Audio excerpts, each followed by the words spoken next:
하나님의 영광, 하나님의 영광은 하나님 당신의 임재고 당신의 본질이고 성품이고 능력입니다. 그러니까 우리가 하나님과의 관계가 좋으면 하나님의 영광이 우리 안에 축복이 되는 거죠. 능력을 주시고 지혜를 주시고 은혜를 주시고 사랑을 주시고 성품으로 우리와 함께 하시는 거죠. 우리가 지속적으로 범죄하면 여러분 그 영광이 떠나갑니다. 이스라엘이 그랬어요. 지속적으로 범죄하고 회개하지 않으니까 그 영광이 떠나가. 그게 이제 가시적으로 구약시대 그 영광을 가시적으로 상징하는 것이 법궤, 언약궤입니다. 언약궤는 여러분 하나님의 보좌요 그 발등상이라고 시편에 표현되어 있습니다. 구약에 표현되어 있어요. 하나님의 보좌고 언약궤가 또 그 발등상이다. 실제로 그런데 보통은 법궤가 있는 곳에 하나님의 영광이 임했고 이스라엘이 죄를 계속 품을 때 그 영광이 떠나갔고 실제로 가시적으로 법궤도 뺏겼어요. 그래서 엘리 대제사장의 며느리가 죽어가면서 그런 얘기를 하냐. 이가 보시다. 하나님의 영광이 떠나갔다 이 말이에요. 빼앗긴 법궤 어떻게 됐을까요? 오늘 본문에는 그 법궤가 그 하나님의 영광의 상징이 다시 돌아오는 과정을 설명하고 있습니다. 묘사하고 있습니다. 블레셋 사람들은요 이 법궤를 차지하고서 되게 좋아했거든요. 법궤를 사실 포획한 겁니다. 이스라엘 신을 포로로 잡아온 거죠. 그거를 딱 무릎 꿇리는 거예요. 다곤 신전에 넣어서 다곤 앞에 무릎 꿇어라 그러면서 땅바닥에 이렇게 딱 놨어요.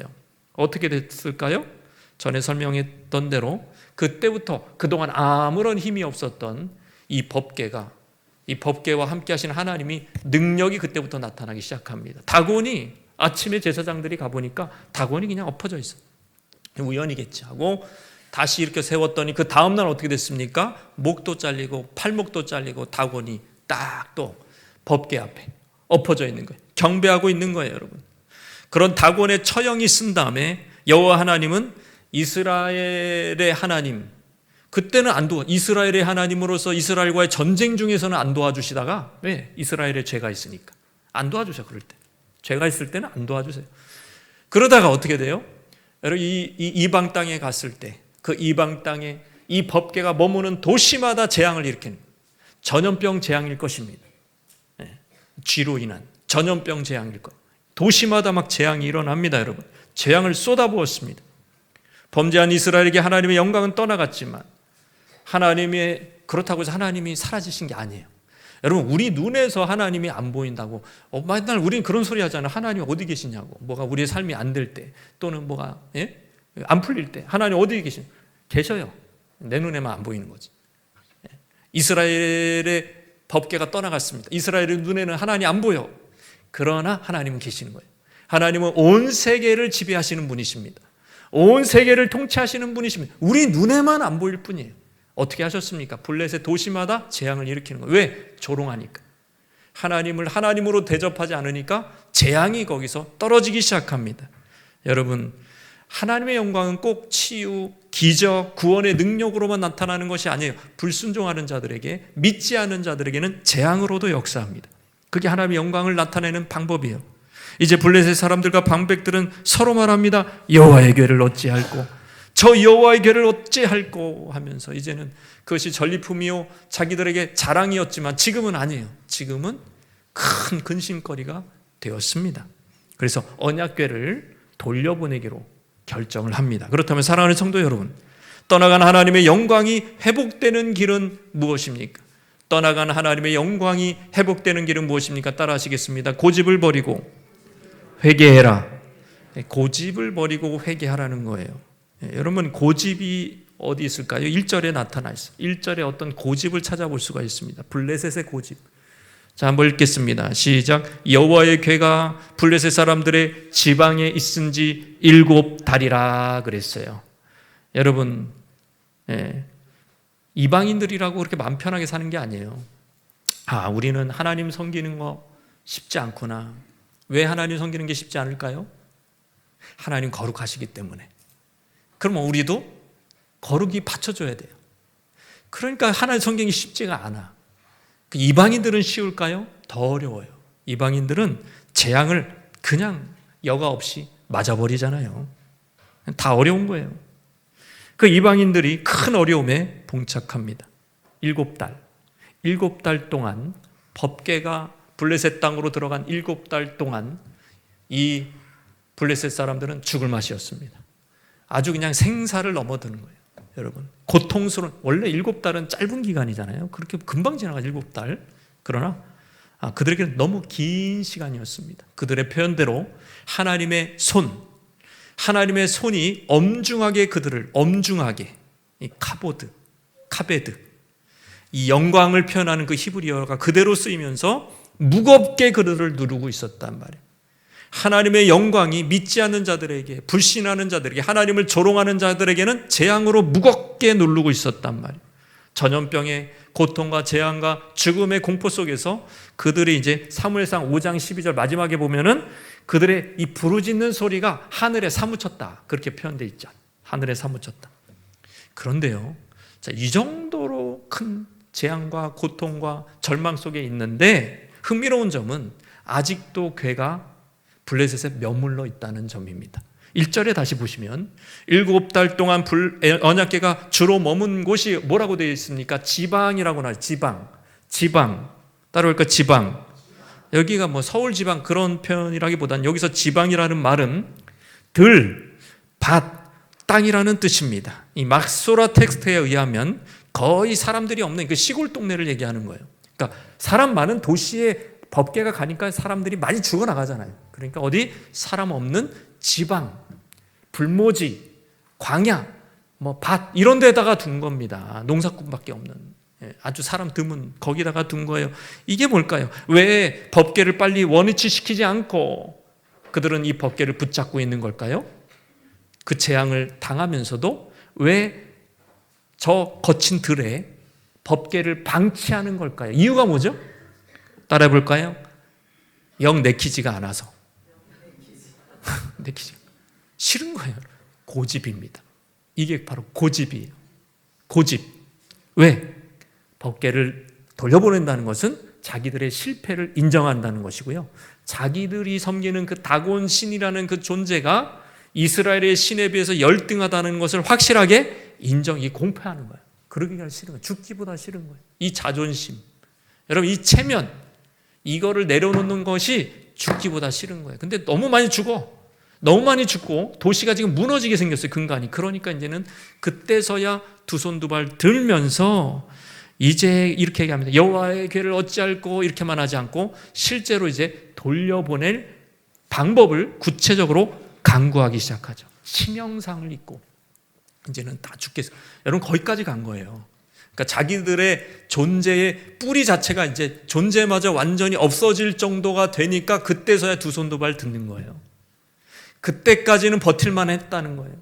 여러분, 우리가 고집을 언제까지 부리는지 아십니까? 완전히 이제 우리가 생각하기에 그래도 회복할 수 있다. 그래도 우리가 뭔가 이제 제2의 제3의 길이 있으면 절대 이 고집을 안 버립니다. 완전히 이거는 그냥 우리의 존재 자체가 이러다가 사라지겠구나. 완전한 절망. 그때 돼서야 우리 고집을 근데 블레셋은요 똑똑해요. 그래도 이스라엘보다는 빨리 7개월 만에 고집을 꺾습니다. 고집을 버립니다. 여러분, 이 블레셋의 어리석음이 우리에게도 있습니다. 블레셋이잖아요, 목사님.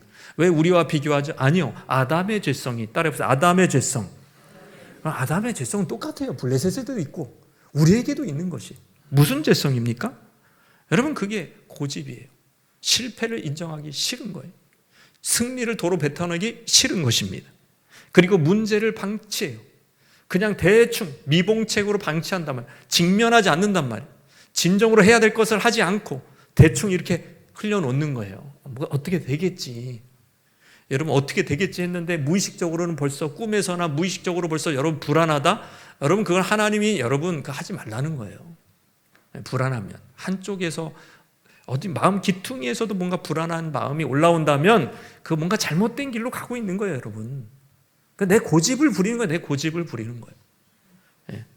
그러면서 여러분, 어떻게 될까요? 블레셋 사람들처럼 그렇게 대충 타협해서 들판에 갖다 놓으면 문제가 해결되지 않는다는 것을 7개월 만에 깨닫고 그들은 이제 실천력을 발휘하기 시작합니다. 회피하고 방치할수록 여러분 재앙과 손해는 더 커지는 줄 기억하시기 바랍니다.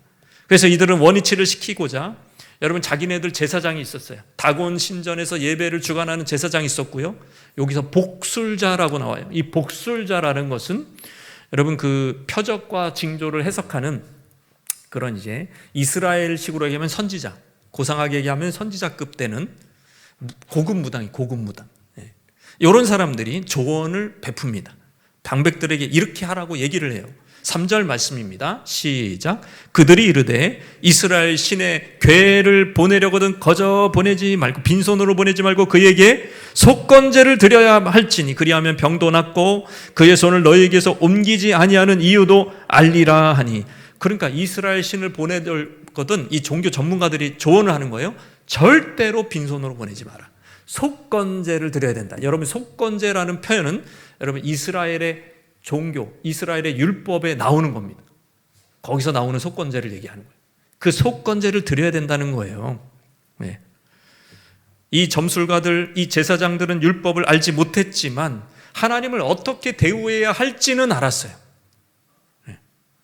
그래서 아주 조금 있는 그 율법적 지식을 가지고 적용을 해내는 겁니다. 여러분 레위기법에는 속건제라는 것이 사람이 어떤 그의 죄과 때문에 배상으로 하나님께 바치는 제물입니다. 결국에는 이 속건제를 드리라는 조언은 바로 블레셋인들이요 너희들은 잘못을 했다. 이스라엘 신께 인정하라는 뜻이. 그러니까 자기 죄를 시인한다는 뜻입니다. 속건제를 드리라고 하는 것은 블레셋 사람들이 뭘 잘못했을까? 그래 이스라엘과 싸우는 게 아니었는데, 아니 그 괴를 가져오는 게 아니었는데, 그 거룩한 곳에서 우리가 옮기는 게 아니었는데, 그거를 우리 다곤 신당에 놓는 게 잘못이지. 그거를 또 이렇게 어떻게 했어요? 예? 그게 다 모든 게 죄인 거예요. 함부로 대한 거. 이게 다 죄인 거예요. 그거를 인식을 하고, 그것을 고백을 하고, 그것을 시인을 한 것을 알 수가 있습니다. 여러분, 이 이방인들이 죄 고백을 하고 있는 거예요. 흥미롭게도 이 속건제를 묘사하는 데 사용되는 이 본문의 동사들이 있습니다. 4절, 3절, 8절, 17절에 나오는 히브리어 동사가 뭐냐면 되돌리다. 바로 슈브라는 유명한 히브리어예요. 슈브, 되돌리다.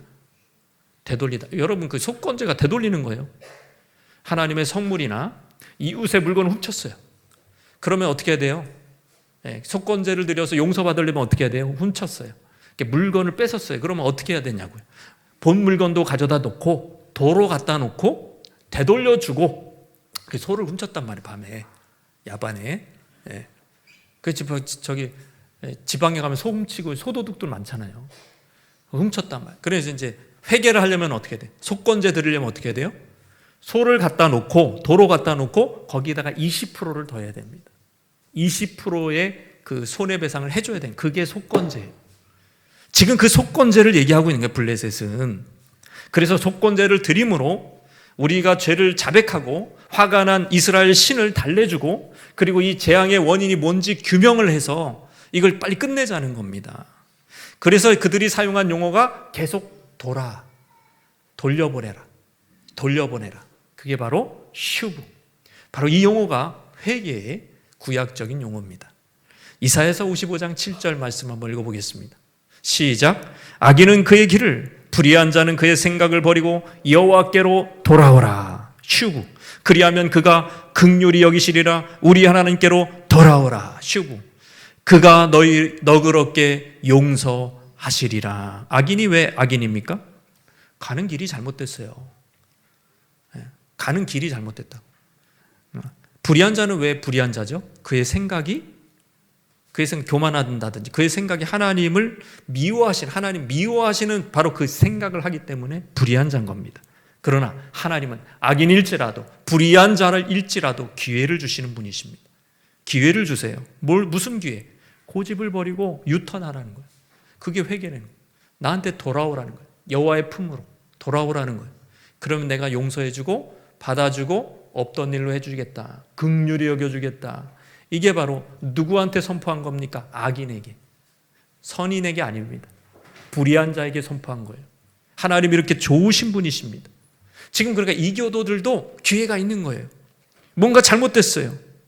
그래도 그들은 계속 자존심, 체면, 그리고 이게 지금 어떻게 얻은 이 신들의 전리품은 이게 다시 돌려보내는 일이 없어요. 이게 어떻게 얻은 건데, 이 전쟁에서 승리해서 얻은 건데. 그래도 회개하는 겁니다.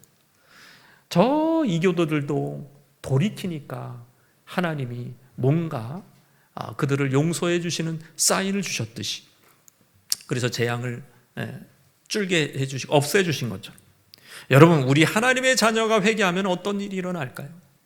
유턴하는 거예요. 유턴.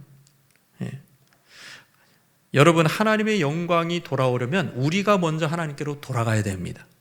하나님의 영광, 하나님의 축복, 하나님의 능력, 하나님의 지혜가 우리에게 돌아오려면 우리가 먼저 뭐 해야 된다고요? 하나님께로 돌아가야 된단 말이에요. 이게 선우가 바뀌면 안 돼요. 하나님이 나를 축복해 주시는 거 봐서 내가 돌아가겠습니다. 내가 정신을 차리겠습니다. 그거는 비성경적이라. 내가 먼저 하나님께 돌아가야 돼. 내가 먼저 하나님께 회개해야 된단 말이에요. 유턴하면 하나님이 돌아오신다. 하나님의 축복도 총명도 능력도 돌려주시겠다 이 말이에요. 임재하시겠다 이 말이에요. 이게 하나님입니다. 세상에 빠져 육신의 정욕, 안목의 정욕, 이생의 자랑에 종로로 탄다면 우리는 빨리 돌아가야 돼. 시간을 끌수록 블레셋 사람들처럼 피해만 커지는 것입니다. 고집을 피울수록 더 손해만 많아지는 것입니다.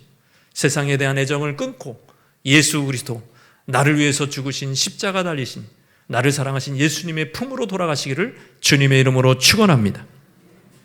떠나간 하나님의 영광이 회복되는 길, 첫째는 고집을 버리고 회개하는 것이고, 두 번째는 따라하십시다. 하나님 아는 지식에 대한 간절함. 하나님을 아는 지식, 하나님의 말씀, 이것에 대한 간절함이 있었다. 이래야 회복된다 이 말이에요. 사무엘상 6장 4절 말씀입니다. 사무엘상 6장 4절 말씀 시작. 그들이 이르되 무엇으로 그에게 드릴 속건제를 삼을까 하니 이르되 블레셋 사람의 방백의 수요대로 금독종 5과 금지 5마리라야 하리니 너희와 너희 통치자에게 내린 재앙이 같음이니라 그랬어요. 블레셋 사람들은 모세 율법을 정확하게 구현해내지 못했어요. 모세 율법이 없어요, 수중에. 그런데도 흉내를 내고 있습니다. 그게 바로 하나가 속건제라 그랬어요. 이스라엘 율법에만 있는 속건제.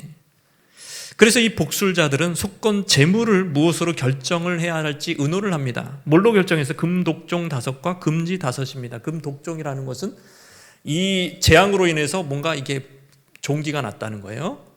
그리고 이게 원인이 쥐라는 것입니다. 이거를 5 해가지고 방백 5, 블레셋의 5개 도시를 위해서 이렇게 이제 속건제를 드리라고 조언을 한 것입니다. 그러면 이제 금지는 뭐냐? 금지 모양을 한 것은 쥐가 이 독종을 퍼뜨리는 매개였을 것이다. 이게 이제 아주 거의 정확합니다. 그들의 영적 지식이 영 올바르진 않았지만 율법을 아는 이스라엘보다 여러분 더 열심이었어요.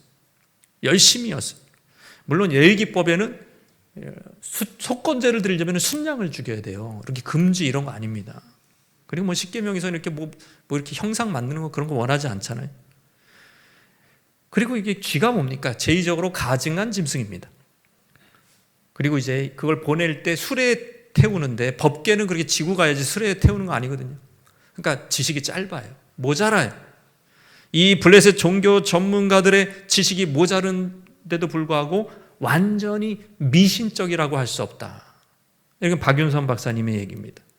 완전히 미신적이라고 단언할 수 없다라고 얘기합니다. 결과도 좋고 사실. 이게 무슨 얘기냐? 여러분, 과거 이스라엘 백성들이 광야에서 원망을 해서 하나님 원망하니까 하나님 뭘 보내셨어요? 무슨 불뱀을 보냈어요? 독뱀을 보냈어요. 이 뱀이요 엄청 빨라요. 뱀이 느리게 이렇게 가는 것 같지만 이 불뱀은 시속 30km로 씩 해가지고 다 물어버렸어요. 독이 퍼지고 있습니다. 여러분, 그럴 때 모세에게 하나님이 주신 처방이 뭐예요? 어디 병원에 이렇게 새겨져 있는 거 뭐예요? 그 지팡이가 무슨 지팡이에요? 노뱀을 형상화 조각해서 만든 구리뱀이잖아요. 그러니까 그 뱀이 그 뱀이잖아요. 뱀의 재앙이었는데 결국에는 뭘 쳐다본 거예요? 뱀의 형상을 쳐다보게 했잖아요. 자, 이 지식이, 그러니까 이스라엘이 광야에서 있었던 그 경험과 지식을 지금 블레셋 사람들이 알고 있었다는 얘기예요. 그러니까 그거를 지금 도용을 하고 있는 겁니다. 그래서 금지를 만들었다. 이 해석이 제가 볼 때는 제일, 이 박윤선 박사님의 해석이 제일 정확한 것 같다라고 봅니다. 율법을 잘 몰랐던 블레셋 제사장들이 하나님의 성물에 대해서 최대한 예우를 갖춘 것입니다. 또 보세요. 소도 그냥 소가 아니에요. 멍에를 메어보지 아니한 젖나는 소, 사람이 사용하지 않은 소, 요거는 또 신명기법에 나오는 그런 소입니다. 신명기법에 나오는 그 소, 그 속죄의 소도 멍에를 매지 않는 소라고 나와요.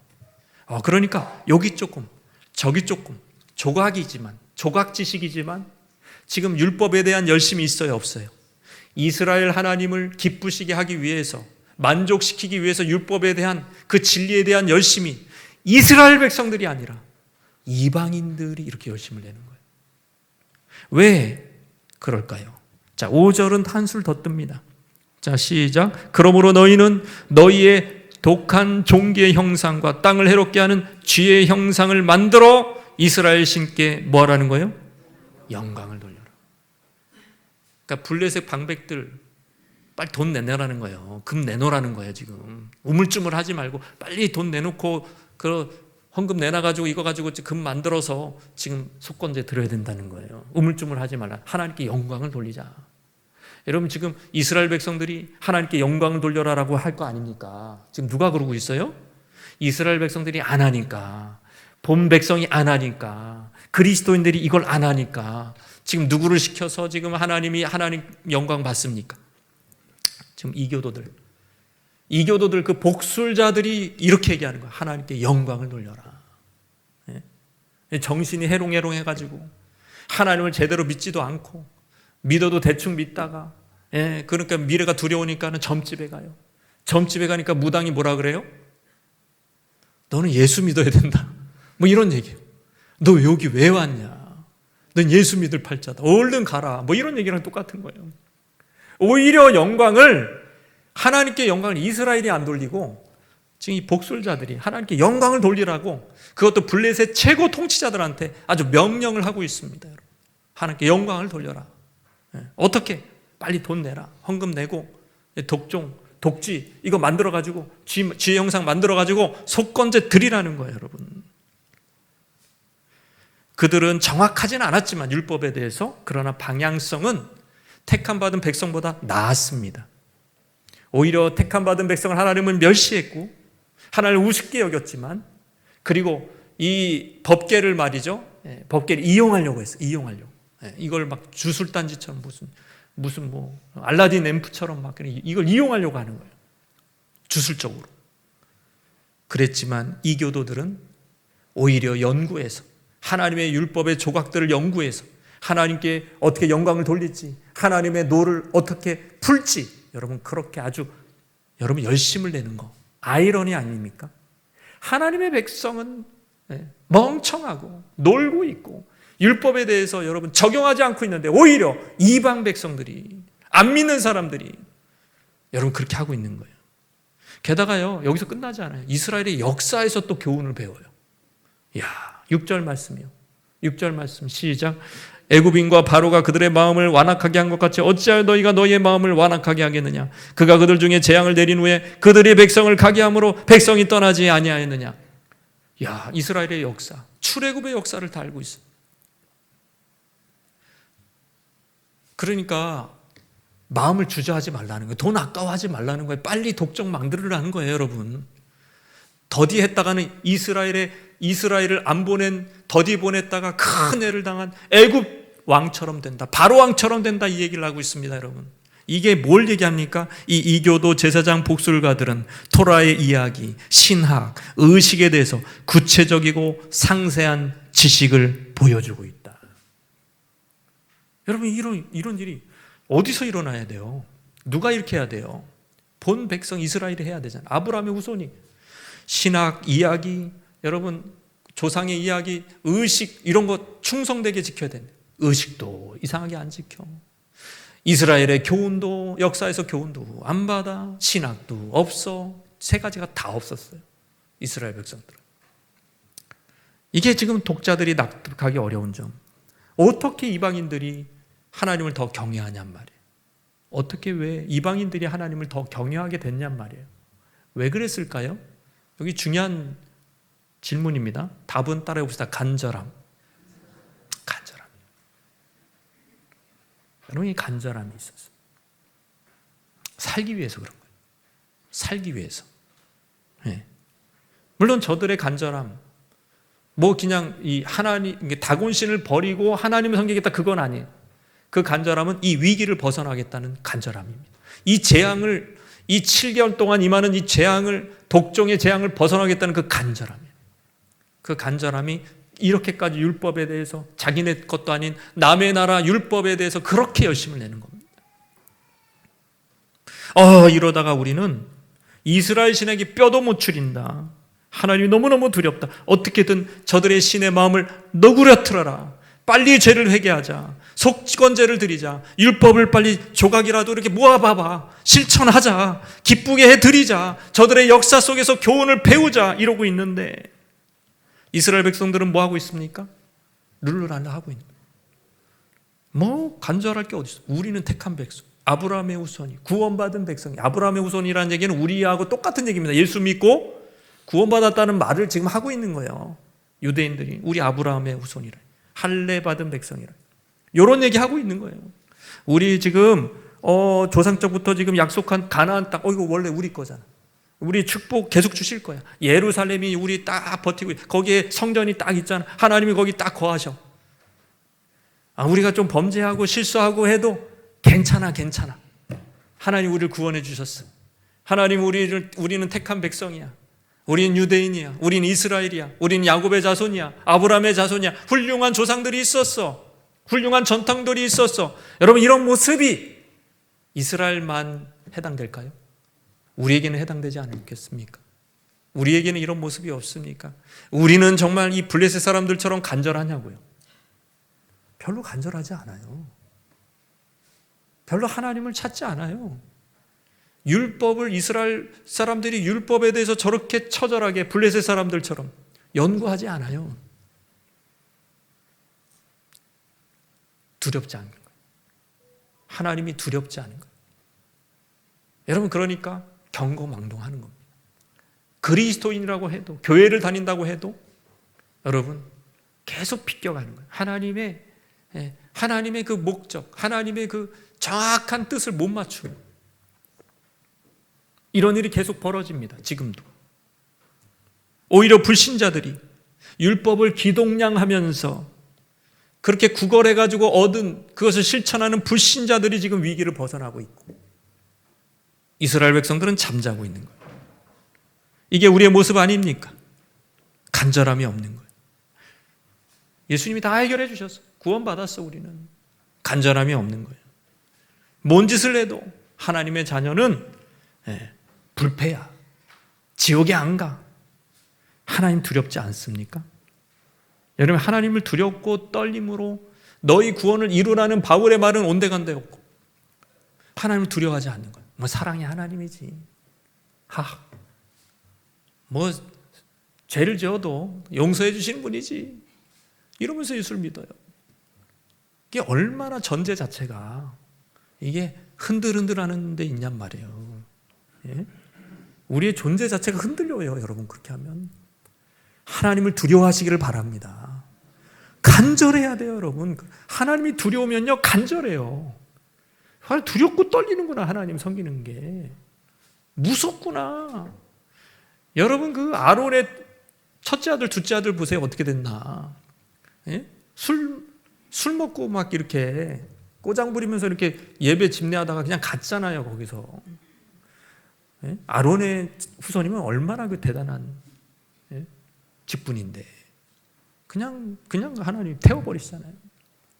여러분, 하나님 두렵고 떨리는 분이십니다. 떨려야 합니다. 할렐루야. 하나님 섬기는 게 그렇게 쉽게 생각하시면 안 되는 거예요. 우리 하나님을 두렵고 떨림으로 섬겨야 된다. 하나님을 두렵고 떨림으로 섬겨야 된다. 너무 가볍게. 이스라엘 백성들이 왜 망했어요? 하나님을 가볍게 여기는 거예요. 하나님을 우습게 여기는 거예요. 오히려 그렇게 우습게 여기다가 큰 코 다치고 나라가 망하게 생겼어요. 지금 막 전염병이 아직도 돌아요. 정신을 바짝 다리고 어이구 하나님의 율법을 연구하자. 이방인들이, 저 이방 무당들이 여러분 정신을 차리고 회개하고 있고 하나님 말씀을 여러분 열심 내서 연구하고 있습니다. 살려고. 여러분 살려고. 우리는 정말 살려고 몸부림치고 있습니까 여러분? 하나님의 말씀에 여러분 붙들고 몸부림치고 있습니까 여러분? 큐티하고 있습니까? 예? 말씀 성경 읽게 하고 있습니까 여러분? 여러분 그게 여러분 살려주는 거지. 여러분이 이렇게 하면 살겠다, 이렇게 하면 살겠다. 뭘 살아요 살기는? 안 됩니다 여러분. 하나님의 말씀에 여러분 간절함을 가집시다. 우리 옆에 분에게 간절하십시다. 네, 간절해야 됩니다. 떠나간 하나님의 영광이 회복되는 길 마지막으로 따라하시겠습니다. 우리의 온전한 순종, 완전한 순종을 얘기하는 거예요. 100% 순종을 얘기하는 거예요. 그럴 때 떠나간 영광도 하나님의 지혜와 능력도 다시 돌아온단 말이에요. 블레셋 종교 지도자들은 언약궤를 돌려보내는데 신중을 더했습니다. 7절에 10절, 11절까지 같이 읽겠습니다. 그러므로 새 수레를 하나 만들고 멍에를 메어 보지 못한 아니한 젖나는 소 2마리를 끌어다가 소의 수레를 메우고 그 송아지들은 떼어 집으로 돌려보내 그 사람들이 그같이 하여 젖나는 소 2를 끌어다가 수레를 메우고 송아지들은 집에 가두고 여호와의 궤와 및 금지와 그들의 독종의 형상을 담은 상자를 수레 위에 실으니. 그러니까 법궤를 보내는데 그냥 보내지 말고 속건제 드리라 그랬잖아요. 상자에 담아서.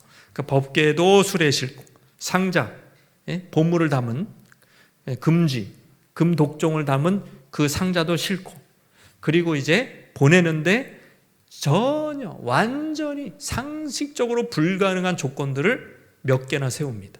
연속해서. 여러분 수레를 끌고 지금 20km나 넘는 그 목적지를 향해서 가야 돼요. 그 사이에 막 이렇게 갈림길도 있고. 근데 거기까지 가야 된단 말이에요. 자, 그러면 어떻게 될까요? 사람이 끌어야 되잖아요. 근데 이 수레를 끄는 주체는 사람이 아니라 소들입니다. 짐승이 끌어라. 말기 못 알아먹는 소를 끌고 가게 해요. 그러니까 이게 지금 거기까지 못 갈 가능성이 많죠. 소들이 운전해야 돼요. 게다가 이 소들은 한 번도 멍에를 맨 적이 없는, 전혀 사람들에게 손을 타지 않은, 길들여지 않은 야생소란 말이에요. 이것도 불가능한 조건이에요. 게다가 방금 새끼를 쳤어요. 새끼를 낳았어요. 젖이 퉁퉁 불었어요. 모성이 아주 그냥 극치에 있을 때, 극치에 있는, 그것도 암소 1마리도 아니고 2마리를 이렇게 끌게 했어요. 1마리만 틀어도 틀리는 겁니다. 못 가는 거예요. 자, 이런 조건들을 막 넣어놨어요. 불가능한 조건들. 그러니까 블레셋이 이 궤를 이스라엘 땅으로 보내는데 이 가기가 불가능한 조건을 해놓고 그래도 간다면 이 재앙은, 우리가 당한 재앙은 우연이 아니라 여호와께서 하신 것이다 라고 인정을 하겠다는 말이 9절입니다. 보고 있다가 만일 궤가 그 본 지역 길로 올라가서 벳세메스로 가면 이 큰 재앙은 그가 우리에게 내린 것이요 그렇지 아니하면 우리를 친 것이 그의 손이 아니요 우연히 당한 것인 줄 알리라. 이것이 그들이 여호와를 인정하는 방법이었어요. 근데 이 소들이 뚜껑을 열었어요. 직접 이제 출발했는데 소들이 어떻게 됐을까요? 12절 말씀이요. 이 불가능한 일이 어떻게 됐습니까?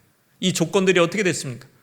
자, 12절 같이 읽겠습니다. 암소가 벳세메스 길로 바로 행하여 대로로 가며 갈 때 울고 좌우로 치우치지 아니하였고 블레셋 방백들은 벳세메스의 경계선까지 따라가니라. 아주 집요하게 따라가요. 그걸 봐야 되겠다.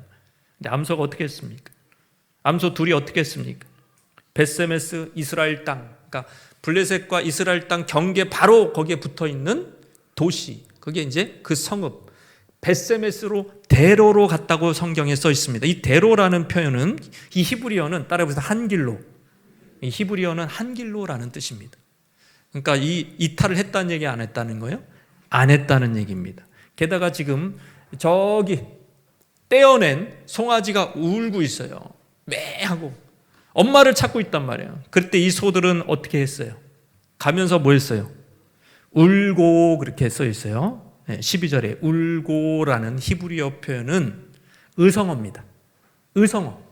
그러니까 소들이 매 하고서 울면서 간 거예요. 매 하면서. 이 암소 둘이 소리를 내면서 울면서 간 거예요. 매 하면서. 하면서 가는 거예요. 그리고 좌로나 우로나 치우치지 않았다라는 이 표현은 신명기적으로 무슨 표현입니까? 따라서 율법을 지킨다. 온전한 순종을 얘기하는 거예요. 율법을 지키지 않으니까 본 백성이, 그리스도인들이, 하나님의 백성이 율법을 지키지 않으니까 짐승을 시켜서라도, 하나님이 말 못하는 짐승을 시켜서라도 순종하게 하는 거예요. 100% 순종을 요구합니다. 이 100% 순종을 통해서 하나님의 영광을 담은 그 하나님의 영광의 담지자가 되어서 이 소들이 영광의 법궤를 가져오는 거예요, 여러분. 하나님의 영광이 90% 순종하는 사람들을 통해서 오지 않습니다, 여러분. 50% 순종하는 사람을 통해서 하나님의 영광이 되돌아오지 않는다는 거예요. 이 소들처럼 100% 순종하는 이 죽음의 순간, 이 완전 자기 십자가 지는 거죠. 신약적으로 얘기하면 죽음의 순종을 통해서 여러분 하나님의 영광을 돌아오게 하신 거, 이걸 보라고 하는 거예요, 여러분.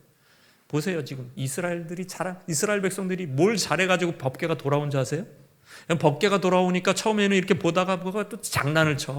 뭐 들여다보고. 베세메스 사람들이 형편없어요. 이스라엘 백성들이 아직도 정신을 못 차려가지고 거기서 여러분 그 원문에는 한 5만 명 이상 거의 다 죽은 거예요, 여러분. 베세메스 사람들이.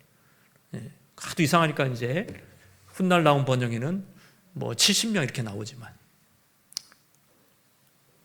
여러분 이렇게 하나님의 백성이 그렇게 혜택을 받고 축복을 받고 사랑을 받는데 정신을 못 차리고, 오히려 정신 차린 게 짐승이었습니다. 짐승이 정신을 차린 거예요. 자기 본능과 다르게 행동을 합니다. 자기 본능을 억누르면서 일탈 없이 여러분 걸어갑니다.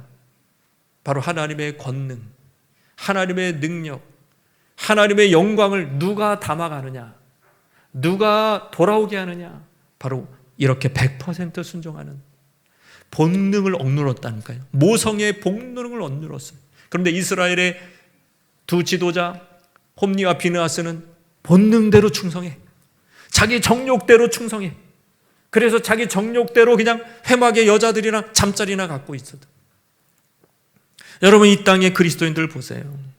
우리가 하나님의 영광을 구합니다. 하나님의 영광이 이 땅에 돌아오기를 원하고 우리에게 돌아오기를 원하는데 우리는 그냥 본능대로 충성해. 정욕대로 살면서 어떻게 하나님의 영광이 돌아오겠냐 말이에요. 안 돌아옵니다. 떠나가는 거지. 이 본능을 억누르고 자기를 부인하고 자기 십자가를 지고 주님을 쫓을 때 하나님의 영광이 돌아온다는 것을 이 구약에서는 이 암소를 통해서, 두 마리를 통해서 보여주시는 것입니다. 여러분 부흥이 어떻게 올까요? 여러분의 개인의 부흥, 가정의 부흥, 교회의 부흥, 민족의 부흥 어떻게 올까요? 자기 십자가를 통해서 오는 거예요. 자기 십자가를 지는 그 행위를 통해서 자기를 부인하고 자기 십자가를 지고 100% 순종은 죽는 겁니다. 자기 뜻을 죽이는 거예요. 본성을 죽이는 거예요. 그 본성을 죽일 때 하나님의 영광의 담지자가 될 수가 있다. 우리는 자꾸 살려고 그래.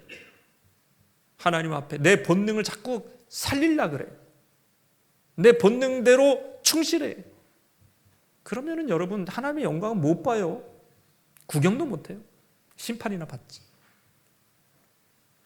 여러분의 가정이, 여러분의 영혼이, 우리 교회가 하나님의 영광이 충만하게 만나려면 그리스도만 쫓고 자기 십자가를 지고 자기를 부인하고 주만 따라가기를 주님의 이름으로 축원합니다. 한 목사님, 유명한 목사님 책에 실제 기록된 글입니다. 제가 한번 읽어볼게요. 공산당이 이제 지배를 할 때 6.25 전후에 있었던 일인 것 같아요. 공산당은 목사들에게 악랄하게 굴었다. 한 목사의 가족이 한국 인천에서 체포되었고 큰 구덩이를 파고 목사와 그의 아내 그리고 그의 아이들 몇 명을 그 안에 집어넣었다. 그러자 지도자가 말했다. 공산당 지도자가. 선생님, 당신은 지금 몇 년 동안 성경의 미신으로 사람들을 속여왔소.